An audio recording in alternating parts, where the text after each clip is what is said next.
नौकरानी एक घर के लिए कितनी जरूरी होती है, आइए देखते हैं। अरे बहू, ये देख, सारा साबुन बर्तन में रह गया। ये नौकरानी कोई काम नहीं करती, गंदा काम करके चली जाती है और ढेर सारा पैसा ले जाती है। अरे मम्मी जी, उसने तो साफ किया ही था। मेरे ही हाथ से इस ग्लास में सर्फ गिर गया था।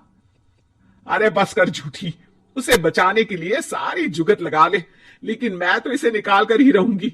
हमारे जमाने में ना कोई नौकरानी थी और ना ही ये चिकने बर्तन। चूल्हे के जले बर्तनों को राख रगड़ कर साफ किया करती थी मैं। अरे माँ जी, मैं कहाँ बचा रही हूँ उसे। और वैसे भी आजकल नौकरानी जरूरत नहीं, स्टेटस सिंबल बन गया है।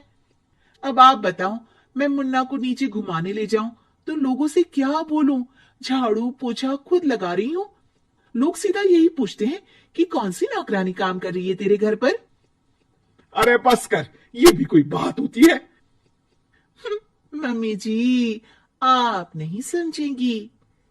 शाम को नौकरानी घर आकर काम कर ही रही होती है कि सास को कहती है, माँ जी, एक बात बोलूं, बुरा न मानना। अरे वैसे तो मुझे तेरी शक्ल ही पसंद नहीं है, बात क्या खाक पसंद आएगी। अरे माँ जी, सुन तो लीजिए क्या कह रही है। तो मैंने कौन सा उसका मुंह पकड़ लिया है? अरे माँ जी, वो लाल साड़ी पहनती हो ना, ना पहना करो। सास का गुस्सा अब तो सातवें आसमान पर होता है। अरे वाह जी वाह, क्यों ना पहना करूं? और तू होती कौन है ये बताने वाली कि मैं क्या पहनूं क्या ना पहनूं? अरे माँ जी, पूरी बात तो सुन लो, वो बोलना क्या चाह रही है। अरे बुरा न मानो आंटी जी। अरे कौन है आंटी? अपनी उम्र देखी है तूने? 2-4 साल ही छोटी होगी मुझसे और मुझे आंटी बोल रही है। बहू सर पर हाथ रख लेती है। अरे अच्छी खासी उम्र दराज हो और आंटी ना बोलूं? मैं तुम्हारी बहू से भी 4 साल छोटी हूं। क्यों दीदी? बोलती भी क्या, एक तरफ सास यानी पति की माँ, तो दूसरी तरफ नौकरानी जिसके बिना घर का काम नहीं चल सकता। वो दरअसल माँ जी की शादी भी बहुत जल्दी हो गई थी ना। अच्छा ये झगड़ा छोड़ो, ये बताओ तुम माँ जी को लाल साड़ी पहनने से क्यों मना कर रही हो? वो ना, इनकी उम्र की सारी औरतें सोसाइटी में इनके लिए बात करती हैं कि तुम्हारी सास बुढ़ी घोड़ी लाल लगाम है। बहू को ये सुनकर गुस्सा आ जाता है। अरे वाह वाह, कौन बोलता है जी? खुद क्या है यहाँ की औरतें, बाल सफेद लेकिन टाइट जींस और कोई कुछ भी पहने।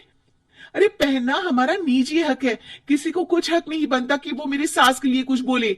मैं आज ही जाकर माँ जी के लिए लाल जींस लेकर आऊंगी, फिर देखो कोई क्या बोलता है। अरे चुप लाल जींस। अरे सुन नौकरानी की बच्ची, जाकर बोल दे उन लोगों से कि उन लोगों की तरह मैं उड़ती नहीं फिरती हूं घर बार छोड़कर। अपने बच्चों और नाती पोतों में मन लगाती हूं, ना कि सारा दिन ताश के पत्तों में आंख गड़ाकर 3 पत्ती खेलूं। नौकरानी वहां से चली जाती है। वैसे बहू, नौकरानी के क्या फायदे हैं ये तो पता नहीं, लेकिन सबसे अच्छा तो ये कि पता चल जाता है कि कौन किसके लिए क्या बोल रहा है। सोसाइटी में तेरा नौकरानी रखने का इरादा बिल्कुल ठीक था। अगले दिन उन लोगों के घर की बेल बजती है।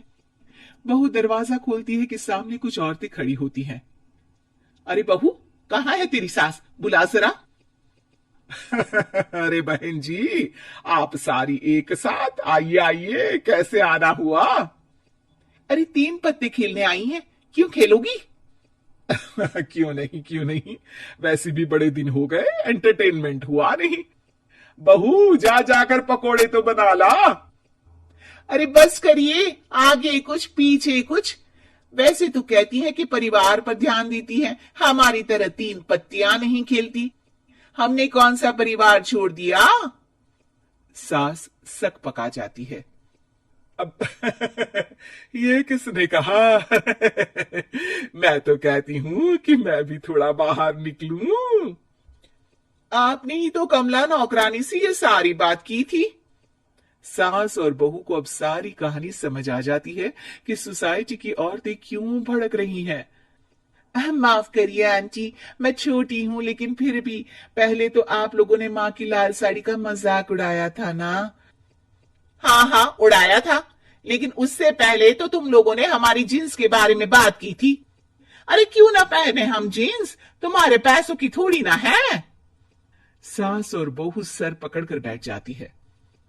देखा बहू, ये खेल कर गई तेरी नौकरानी, यहाँ की बात वहां तो वहां की बात यहाँ। दोनों किसी तरह औरतों को समझा बुझाकर घर भेजती है और कसम खाती है कि नौकरानी को नौकरानी ही रहने देंगी।